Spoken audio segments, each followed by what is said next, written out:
हमारे भारत देश में ऐसे बहुतायत से आपको झूठे शिक्षक और प्रचारक देखने को मिलेंगे मेरे प्यारे भाई और बहन। विशेष करके मैं आपसे कह रहा हूं, जो पंजाब में रहने वाले लोग हैं, आप लोगों से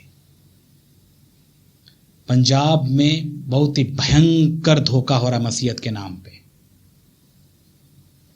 लोग पागल हो रहे हैं। एक गलत मसीहत इनको परोसा जा रहा है, और यदि आप सावधान नहीं हैं तो याद रखिएगा, आप एक गलत मसीहत को गले लगाकर सच्ची मसीहत को आप ठुकरा देंगे। आपको पता ही नहीं चलेगा। इस धोखे में आप पूरी जिंदगी बिताएंगे कि आपने एक सच्ची मसीहत को अपनाया, लेकिन वो धोखा है। सच्ची मसीहत हमें क्रूस के बारे में बताता है। सच्ची मसीहत हमें खुद में मरने के विषय में बताता है। सच्ची मसीहत अपना इनकार करने के बारे में हमको सिखाता है। सच्ची मसीहत क्रूस पर चढ़ने के बारे में बताता है। सच्ची मसीहत नया जीवन यानी यीशु मसीह के स्वभाव में जीवन जीने के बारे में हमको सिखाता है। ये कौन सा मसीहत चल रहा है जो यहां चल रहा है? और सबसे ज्यादा बड़े दुख की बात है, ये पंजाब और इस नॉर्थ में चलने वाली बातें हैं। स्पेशली जो हिंदी बोलने वाले हैं, पंजाबी बोलने वाले हैं, जो इस नॉर्थ इंडिया में इस आसपास रहने वाले लोग आप हैं, मैं आपको सतर्क करना चाहता हूं। ऐसे मसीहत से सावधान। ये गलत मसीहत है और कोई संदेह नहीं है ऐसे प्रचारकों के पास क्यों भीड़ की भीड़ चली जाती है। क्यों? क्योंकि वहां पर उनके मन पसंदीदा बातें वहां हो रही हैं। लोग चाहते ही तो ये हैं। आज लोग क्या चाहते हैं? आज का जो दौर है, जो समय है, पता है क्या? हेल्थ एंड वेल्थ का है। हेल्थ एंड वेल्थ, अच्छा स्वास्थ्य, अच्छा धन, ये बिजनेस स्ट्रैटेजी है। जो बिजनेस करने वाले हैं, जो थोड़ा भी व्यापार की बातें थोड़ा समझते हैं, उनको पता होगा कि यही बातें और यही तो दौर चल रहा है। लोग आज हेल्थ के पीछे इतने पागल हैं, अपने शरीर को तंदुरुस्त करने के लिए वे किसी भी हद तक जा सकते हैं। कितना भी पैसा खर्च करो उसके लिए वो करेंगे। उनके लिए हेल्थ ही वेल्थ है। और एक कहावत का इस्तेमाल करते हैं, हेल्थ इज वेल्थ। और इस शरीर को तंदुरुस्त रखने के लिए वे लाखों पैसा जिम में और फालतू के प्रोटीन्स वगैरह लेने में, ये सब चीजों में वे लोग व्यर्थ कर देते हैं। इतनी चिंता उनको इस शरीर की होती है जो उनको पता ही नहीं अगले क्षण कहीं एक्सीडेंट में वो शरीर मर सकता है। उसके लिए इतना खर्चा। क्या आप भी चिंतित हैं मेरे प्यारे भाई और बहन अपने शरीर के प्रति? अब मैं ये नहीं कहता कि शरीर तंदुरुस्त नहीं होना चाहिए, लेकिन मेरा कहना यह है, शरीर की इतना ज्यादा चिंता आपको और अपने आत्मा की चिंता बिल्कुल नहीं। जिम नहीं छोड़ सकते आप, चर्च छोड़ सकते हैं आप। शारीरिक भोजन खाना आप नहीं छोड़ सकते, आत्मिक भोजन खाना छोड़ सकते हैं। क्या लगता है आपको? शर्म नहीं आता ये सब बातें जब हम सुन रहे हैं? क्या लगता है आपको? इससे पता चलता है कि आप शारीरिक हैं। आपका जो ध्यान है आपके शरीर पर है। और ये दुनिया, यदि आप अविश्वासियों के जीवनों को देखें, अविश्वासी पागल हैं अपने हेल्थ के विषय में। आज एक छोटा सा बच्चा भी 15 साल के बाद ये सोचता है कि मैं जिम ज्वाइन करूं, अपने डोले शोले बनाऊं, अपने आप को बिल्डअप करूं, अपना शरीर थोड़ा मजबूत करूं। शरीर बना गलत नहीं है, लेकिन उस शरीर की तो आप आराधना कर रहे हैं। आपका ध्यान पूरा उस शरीर पर है। क्या करेंगे भाई यदि आपको कल कैंसर हो जाए? शरीर का क्या करेंगे? भजिया बनाएंगे? क्या करेंगे उस शरीर का? अभी आपने इतना खर्चा कर दिया अपने आप को सुंदर बनाने का, कल के दिन यदि आपको ऐसी कोई बीमारी ना हो जाए जिससे आपका शरीर पूरा सड़ जाए, क्या करेंगे आप? आपको पता नहीं ये सब चीजें नाशवान है।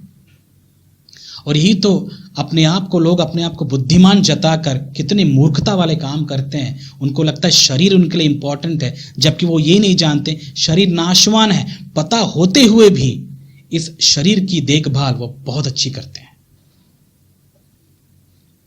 पुरुष और स्त्री दोनों पुरुषों को तो आप भूल जाओ, आजकल पुरुष भी कोई कम नहीं है।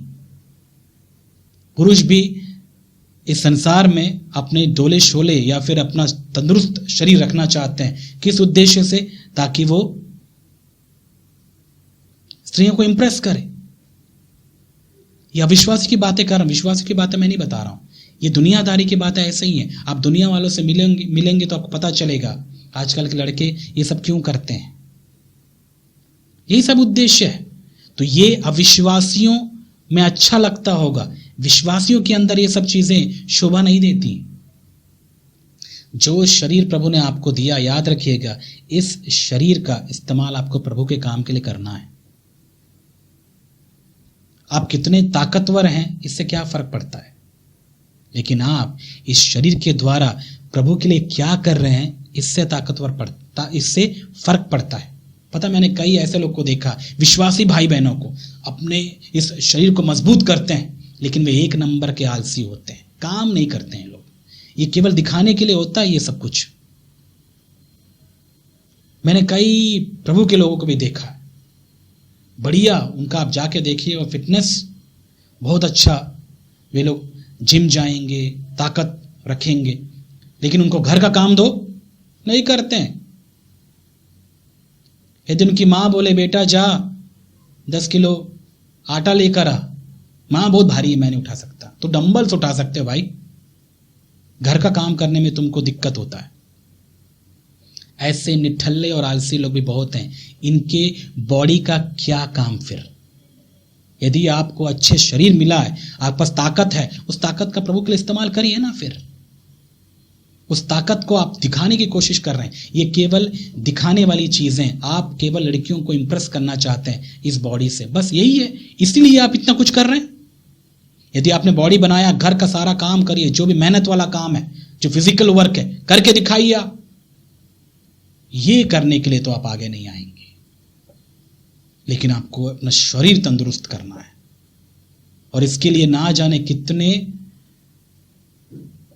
प्रोटीन्स लेना, ये लेना, वो खाना, ये अंडे खाना, दुनिया भर की बातें मैंने देखा। मैं इसलिए बता पा रहा हूं क्योंकि मेरे साथ में काम करने वाले या फिर मैं जिन स्टूडेंट्स को पढ़ाता हूं, वो स्टूडेंट्स आते हैं, अपने बारे में बताते हैं, सर मैंने कम से कम 1 लाख खर्चा कर दिया अपने इस बॉडी पर।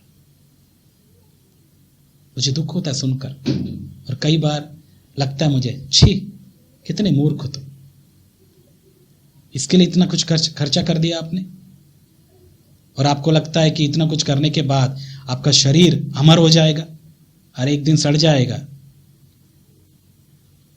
और ये जिम का पागलपन आज बहुत आया से, पता है क्यों? क्योंकि आज का दौर ही ऐसा चल रहा है। हेल्थ, अपना शरीर मजबूत रखना है, बस अपना शरीर तंदुरुस्त रखना है, जिसके लिए भी अच्छे अच्छे खाना खाएंगे।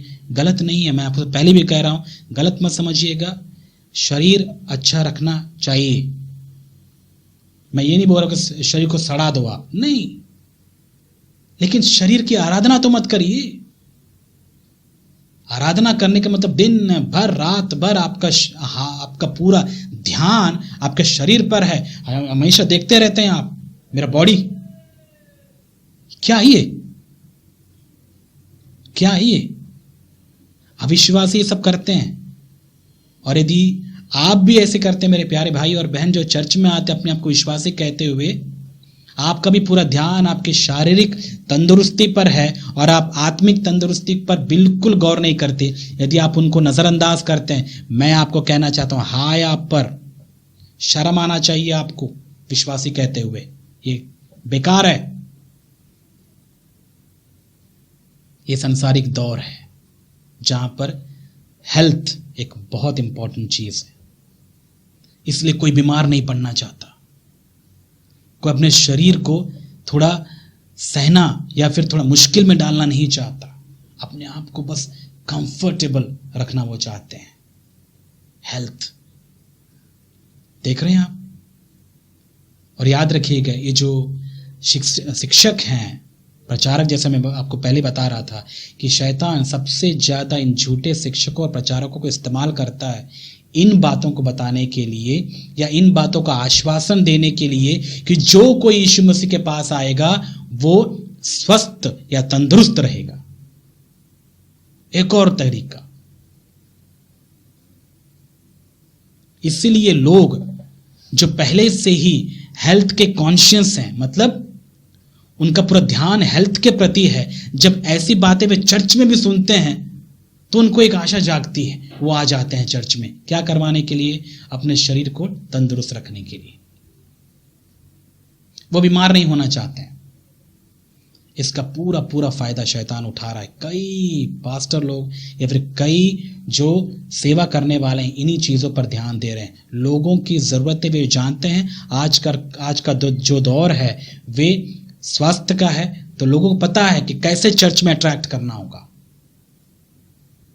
अब मैं ये नहीं कहता कि प्रभु चंगाई नहीं देते मेरे प्यारे भाई और बहन, लेकिन चंगाई के लिए ही या उसी को ध्यान में रख के यदि आप प्रभु के पास जाते हैं या प्रभु के पास लोगों को बुलाते हैं, तो मैं आपसे कह सकता हूं आप लोगों को धोखा दे रहे हैं। और ये बातें इस नॉर्थ इंडिया में कुछ ज्यादा है, साउथ में भी है, लेकिन क्योंकि मैं अभी नॉर्थ में रह रहा हूं तो मैं अभी ये देख सकता हूं, मुझे पता चल रहा है यहां पर क्या क्या हो रहा है। लोगों की कमजोरी का फायदा उठाया जाता है। उनको सुसमाचार सुनाइए मेरे प्यारे भाई और बहन जो प्रचार करने वाले हैं, और सुसमाचार ये है उनकी आत्मिक तंदुरुस्ती के बारे में बताइए आप, कि भले ही वो शरीर से चंगे भी हो जाएंगे लेकिन वो आत्मा में नाश हो जाएंगे, नरक में चले जाएंगे यदि उनके पास यीशु मसीह नहीं है, ये बताइए आप। और ऐसे चंगाई के लिए आने वाले विश्वासी ठीक होने के बाद में क्या आपको लगता है वे लोग टिक जाते हैं प्रभु के पास? नहीं, वो उसी के लिए आए थे, वो मिल गया चले जाते हैं, और वो जाने के बाद एक दिन कहीं मर जाएंगे, नरक में चले जाएंगे। क्या फायदा हुआ? गलती किसकी? गलती किसकी है? ये प्रचारकों की गलती है। ऐसे बेवकूफ प्रचारक आजकल बहुत हैं जो लोगों को शारीरिक चंगाई के नाम पे चर्च में धक्का देकर लाते हैं, और वहां पर वे लोग उनको चंगाई का पूरा सपने दिखाते हैं, और कभी भी पाप क्षमा का जो प्रचार है, जो संदेश है, जो हमारा सुसमाचार है, उसके प्रति वे ध्यान नहीं देते, इग्नोर करते हैं। क्योंकि यदि आप पाप के बारे में बताएंगे, पाप क्षमा के बारे में बताएंगे, लोग आएंगे ही नहीं।